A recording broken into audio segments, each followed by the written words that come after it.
Salut Catherine, salut Pablo. Salut, Salut, salut. salut. Comment ça va? Comme toi.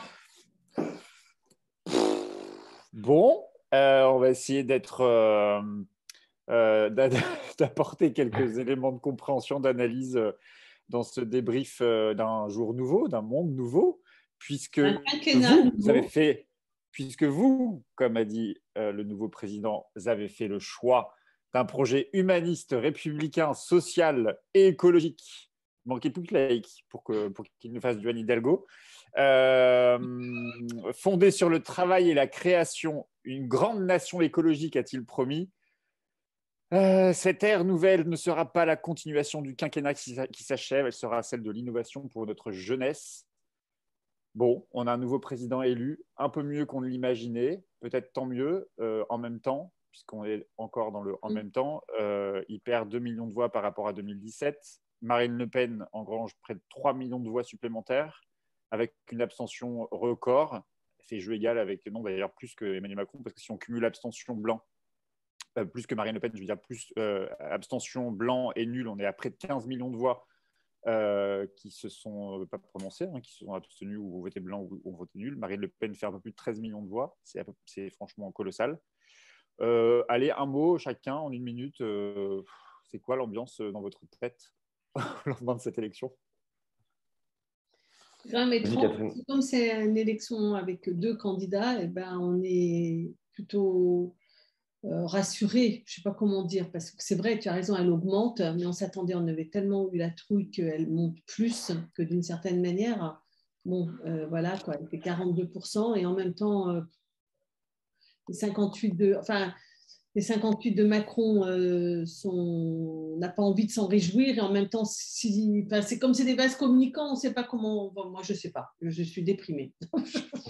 Enfin, j'aurais eu peur qu'elle fasse plus, et je ne voulais pas qu'il fasse plus. Donc, Mais un mot quand même avant de venir à toi, Pablo, sur ton sentiment. On s'est parlé beaucoup ce week-end et aussi depuis ce débrief, Catherine, sur le sentiment de la violence qui pourrait aboutir de tout cela. On a vu Marine Le Pen ne pas féliciter, comme c'est de tradition, un président élu à il se dit minima. qu'elle l'a appelé. Elle l'a appelé, mais bon, publiquement, elle n'a pas félicité les félicitations républicaines qui s'imposent dans ce genre de situation. On sent quand même qu'il y a une amertume. D'ailleurs, cette soirée électorale, pour beaucoup d'analystes qui ont vécu plein de présidentielles, tout le monde, c'était unanime. C'était d'une tristesse sans nom. Il n'y avait pas de, il y avait rien de magique, à part les quelques ministres, députés de la Macronie qui étaient euphoriques, qui dansaient la Zumba au Champ de Mars, alors qu'on a l'extrême droite extrêmement forte. On sent quand même une classe politique complètement déconnectée, non? Un mot sur cette violence, Catherine. Moi, je pense que tout le monde comprend qu'il y a une situation qui est totalement bloquée. Enfin, je veux dire qu'on a un système institutionnel électoral qui ne permet pas de rendre compte de la réalité du pays. Et donc, c'est ça qui, je ne sais pas si elle est déconnectée, parce qu'en fait, tout le monde le sait. Enfin, hier soir, les habitants, les Français, enfin, le fait qu'en effet, il n'y ait eu aucune manifestation d'allégresse hier soir. Ouais. Et que les dirigeants politiques hier soir personne n'a roulé des mécaniques en dehors de quelques oiseaux qui ont dansé la Zumba, comme tu dis, ou un type comme Bruno Le Maire qui a dit on a un mandat clair pour continuer les réformes. Enfin voilà. Voilà. Je pense qu'il y a quand même la perception d'un décalage très fort, parce que ces trois blocs ne peuvent pas rentrer dans un système bipartisan, majoritaire, et donc ça crée quelque chose qui ne va pas du tout. Plus l'histoire aussi de la jeunesse, je pense que ça a beaucoup compté. Le fait que la jeunesse n'ait pas voté pour les candidats du second tour, et qu'hier soir, elle a été très abstentionniste aussi, quoi. Pablo, j'ai entendu un commentaire que je trouvais assez juste. Qu'est-ce que tu en penses? Quelqu'un a parlé, je ne sais plus qui, de défaite triomphante de Marine Le Pen face à une victoire triste d'Emmanuel Macron. Oui, c'est assez juste, tu vois, mais je sais pas, là maintenant, la campagne présidentielle, tout ça, c'est derrière nous, et je me mets à repenser à la fois aux 2 dernières semaines où quand même il y a beaucoup de gens, beaucoup de Français et de Françaises qui ont eu peur de ce qui pouvait se passer en fait dimanche, qui se sont dit que Marine Le Pen pouvait potentiellement passer, même si en face Emmanuel Macron n'était pas forcément leur candidat. Donc je pense que ça, c'est aussi ça qui a contribué à mettre les gens dans une espèce de torpeur et de malaise en fait pendant plusieurs semaines. Mais en fait, on peut aussi le projeter sur les mois en fait qui viennent de s'écouler. Pendant plusieurs mois, avec notamment la présence d'Éric Zemmour dans les médias et sa façon qu'il avait de parler, d'imposer ses thèmes, qu'on ait parlé du grand remplacement, on parlait d'immigration, on parlait de tout ça. En fait, ça fait plusieurs mois qu'on nous préparerait, en fait, qu'on nous a préparé, qu'on s'était préparé finalement à la potentialité de la victoire de Marine Le Pen. Et donc, finalement, aujourd'hui, Emmanuel Macron est réélu. C'est comme un peu un soulagement. Et en même temps, comme le dit bien Catherine, on ne peut pas s'en contenter. Quand on entend son discours hier, c'était quand même ras les pâquerettes. Bon, il dit… Et qu'est-ce que ça veut dire, selon vous, ce discours ras les pâquerettes? Parce que c'est vrai qu'il n'a pas dit grand-chose, il a été extrêmement court. Qu'est-ce que ça peut signifier? Parce que si on le corrèle, ou en tout cas si on l'agrège à tous les discours des ministres qui, depuis ce matin, nous expliquent qu'il va falloir faire de la concertation, qu'il va falloir aller vite. Tu l'as dit, Catherine, Bruno Le Maire dit que le mandat est donné à Emmanuel Macron pour engager très vite les réformes, sachant qu'Emmanuel Macron n'a pas grand-chose à perdre. Il ne peut pas être élu dans 5 ans, donc à la limite, après moi, le déluge, peu importe, il va les faire, ces réformes. Il va aller vite et il va sans doute être assez brutal, peut-être. C'est peut-être aussi ça qui s'est dit hier dans ce non-discours. Moi, je ne suis pas ultra convaincue de ça. C'est-à-dire que, bon, peut-être parce que je veux encore respirer. C'est vrai que je m'inquiète du fait qu'il est, en fait, il ne doit rien à personne, il n'a pas de parti, c'est son dernier mandat et au fond, après lui, le déluge, pourquoi pas, quoi.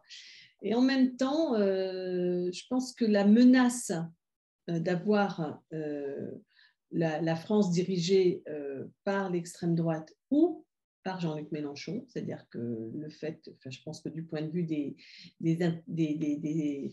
clubs dirigeants, enfin du groupe dirigeant, ils ont absolument la trouille de ça, quoi, d'avoir la France qui change de positionnement économique, international, social, etc., etc., fait que je pense qu'il a quand même en tête qu'il va falloir, il ne faut pas qu'il prépare l'accession de ces deux opposants qui sont des opposants à un ordre dont il est le représentant. C'est intéressant parce que bon, on en vient évidemment à ce troisième tour parce que très vite, et ça c'est un autre événement qui s'est produit hier soir, très vite tout le monde est passé à autre chose. On est déjà sur Marine Le Pen est en campagne sur les législatives, Jean-Luc Mélenchon y est depuis 2 semaines quasiment maintenant. Sur ce troisième tour qui va être celui des législatives, c'est marrant parce que depuis hier soir, énormément de sondeurs d'instituts disent que de manière inédite, les Français ne veulent pas donner une majorité à Emmanuel Macron et même plus, ils disent qu'ils ne veulent pas donner, ils disent qu'ils veulent une cohabitation. Ce serait inédit et je trouve assez juste. J'entendais ce matin le spécialiste de communication Arnaud Benedetti, il disait les Français veulent envoyer un message de déprésidentialisation de notre système. C'est vrai qu'en appelant à une cohabitation, ça veut dire que, et d'ailleurs il le dit, ils disent les Français ils veulent un président qui inaugure des chrysanthèmes. C'est un peu ça, et ils préféreraient un Parlement fort plus qu'un président extrêmement fort. Déjà, je pense qu'il faut faire attention. On est quand même à 1 mois et demi des élections et on sait à quel point tous les électorats, la façon dont ils se positionnent, c'est extrêmement volatile. Et d'ailleurs, on le voit, enfin, je veux dire, tout change très rapidement. Ça, c'est la première chose. Après, la deuxième chose, savoir si les Français veulent déprésidentialiser la France. Je pense qu'en tous les cas, ce qu'on peut dire aujourd'hui, c'est que les représentants des partis politiques veulent déprésidentialiser la France. Hier, sur les plateaux télé, en gros, c'était unanime, à part le camp de la majorité, mais tous les autres étaient déjà partis sur les législatives en disant on veut une cohabitation. Donc eux, vraiment, comment on dit, ils incarnaient le fait que en gros, ils ne voulaient pas reconnaître, entre guillemets, la victoire d'Emmanuel Macron dans cette élection. Ils étaient déjà en train de se… Bah si, ils étaient déjà en train de se… Ça, pour l'appel, c'était les éléments de langage de la Macronie. Vous ne reconnaissez pas la légitimité de… Je n'ai pas entendu un seul candidat qui ne reconnaissait pas la légitimité. En fait, la légitimité, c'est une chose. Enfin, c'est-à-dire que là, il s'est passé quelque chose. L'élection présidentielle, on nous explique dans les livres d'histoire que sous la Ve République, c'est l'élection la plus importante de la France, que c'est à partir de là qu'on pense en fait ce que peut être, ce que doit être la France. Et là, on a des partis politiques qui viennent nous dire oh, bah, écoutez, en fait, vous savez, un président, ça ne sert à rien, nommez un Premier ministre différent, qu'il soit Marine Le Pen ou Jean-Luc Mélenchon, et vous allez voir, on a juste besoin d'un Premier ministre pour diriger la France. On n'a pas besoin d'un président de la République. C'est ce qu'on nous explique. Donc, ils ont déprésidentialisé notre 5e République. Moi, je trouve ça très bien, mais qu'on m'explique qu'il n'y ait plus besoin de président de la République dans la 5e République, qu'on n'ait que besoin d'une Assemblée nationale et d'une majorité à l'Assemblée nationale. C'était le président de la République, c'était la fonction du président de la 4e République. Oui, mais on m'a expliqué que ça fait je ne sais pas combien de temps qu'on m'explique que la 5e République, c'est tout le pouvoir au président. Et maintenant, on m'explique, on me dit en fait, non, il n'y a aucun pouvoir au président. Bon, bah, c'était quand même un peu particulier, mais je trouve ça. Mais c'est vrai que là, ils sont tous rentrés dès hier soir. À peine les résultats étaient tombés, qu'ils étaient, voire la plupart ont déjà commencé dans l'entre-deux tours, hein, en fait, à se projeter sur les élections législatives. Est-ce qu'il peut y avoir une cohabitation? J'en sais rien. Emmanuel Macron et la majorité macroniste ne va pas rester les bras ballants à regarder les wagons passer. Hein. Enfin, ils vont aussi se mettre en marche. Ils vont aussi faire une proposition. Ils vont aussi essayer de convaincre les Français qu'il faut leur donner une majorité. Donc moi, j'attends de voir. Oui, moi j'ai des petites choses. D'abord, le fait que 58% des Français disent vouloir une cohabitation, ben, c'est évidemment tous ceux qui ne sont pas. Enfin, c'est comme on a dit que la France il y avait à peu près 3 blocs, et ben ça fait ceux qui ont plutôt été du bloc de gauche et du bloc d'extrême droite qui ne se satisfont pas. Et le fait qu'ils le veulent ne fait pas que ça sera. Et les Français n'avaient pas très envie d'avoir une duel Le Pen-Macron, et c'est ça qui s'est produit. Donc le fait de le vouloir, le problème c'est que c'est des institutions qui poussent à des choses. Voilà. La deuxième chose, c'est que comme vient de le dire Pablo, il ne faut pas penser que la Macronie va garder les deux pieds dans le même sabot. C'est-à-dire qu'ils ont 1 mois et demi pour agir. Marine Le Pen et Jean-Luc Mélenchon avaient fait savoir que s'ils étaient élus président de la République, ils gouverneraient par décret pour augmenter les retraites ou prendre des décisions décisives sur le pouvoir d'achat et autres. Je ne vois pas que Emmanuel Macron ne se saisisse pas lui aussi de cette possibilité d'agir. Et enfin, le troisième élément, c'est qu'il va probablement chercher à donner des signes sur le sujet qui a fait défaut très vraisemblablement dans sa campagne et en particulier auprès des jeunes, c'est qu'il va faire quelque chose sur la question de l'écologie. Je ne sais pas trop quoi, parce que franchement, sur ça, à part dire qu'il va nommer un Premier ministre en charge de la transition écologique, on ne sait pas trop ce qu'il entend faire. Il nous a vendu du nucléaire et guère d'autres choses hein, quand même sur le sujet. Donc, on l'attend, mais il va y avoir 1 mois et demi où il va se passer des choses sur le plan de la politique gouvernementale pour préparer la législative. Ça, c'est certain. Un dernier mot sur… on reviendra évidemment dans d'autres débriefs sur les législatives, sur les accords qui continuent, en tout cas les discussions qui continuent à gauche, notamment autour de Jean-Luc Mélenchon. Mais un dernier mot quand même sur les résultats d'Emmanuel Macron et justement sur le report de voix des électeurs de Mélenchon sur Macron. Il y a à peu près 40%, donc beaucoup plus qu'on l'imaginait, d'électeurs de Mélenchon qui ont voté pour Emmanuel Macron. 44% se sont abstenus contre 18% qui auraient voté pour Marine Le Pen, ce qui fait dire à beaucoup de cadres de la France insoumise que Emmanuel Macron doit aussi pour partie son élection à Jean-Luc Mélenchon et à ses électeurs. Qu'est-ce que vous inspire cette information, cette donnée qui est une donnée juste, hein, l'électorat de Mélenchon, il y a fort à craindre que Macron en tienne compte de la même manière que Mélenchon.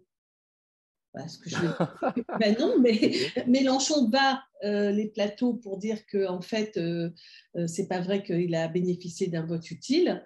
Et il se peut que Emmanuel Macron, le soir de l'élection, le dise et qu'après, il fasse bien ce qu'il veut.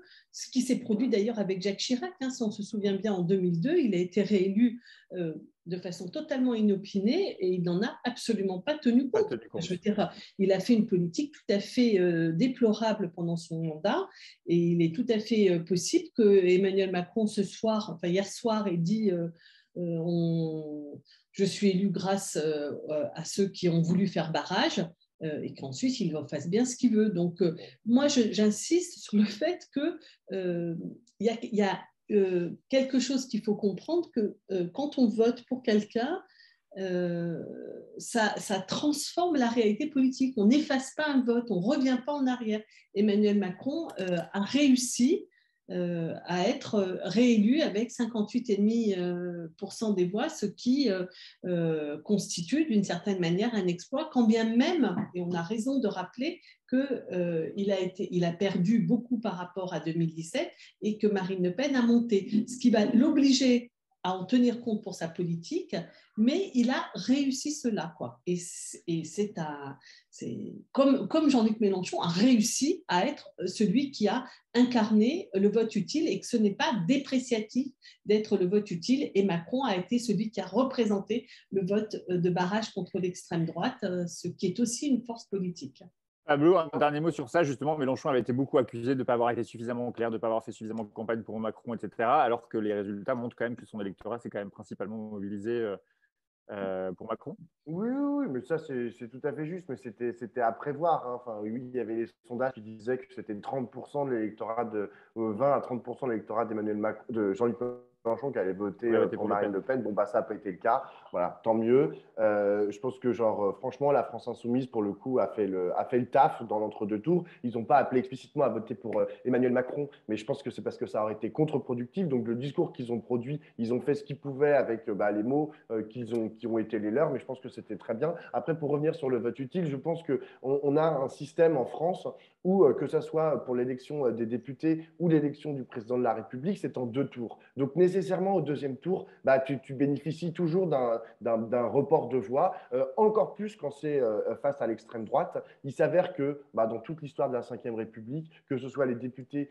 ou les présidents, jamais ils ne tiennent vraiment compte du fait qu'il y a eu un deuxième tour, en fait, et que c'est ça qui leur a permis. Non, mais je pense c'est très important. Emmanuel Macron, tu as parlé de Jacques Chirac, mais Emmanuel Macron, déjà en 2017, c'était beaucoup plus ric-rac au premier tour, hein, puisqu'il y avait 4 forces qui étaient à peu près à 20%. Et il a gagné au deuxième tour de façon triomphale. Et franchement, j'en ai pas vu. Oui, aussi, il a considéré peut-être l'électorat de François Fillon, tu vois. Mais il a essayé peut-être dans la composition de son gouvernement. Mais c'est ça le problème, c'est que c'est ça, tu as tout à fait raison tout à l'heure en disant il va nommer un Premier ministre ou un ministre de la transition énergétique et plutôt vert, plutôt écolo. Voilà ce qu'il va faire. C'est la seule chose en fait qu'ils sont capables de faire. Ils pensent que c'est suffisant en fait de nommer quelqu'un qui a une étiquette écolo et ils pensent qu'après c'est bon, il a résolu tous les problèmes. Bah non. En fait, derrière, il y a toute une politique en fait à décliner et ça.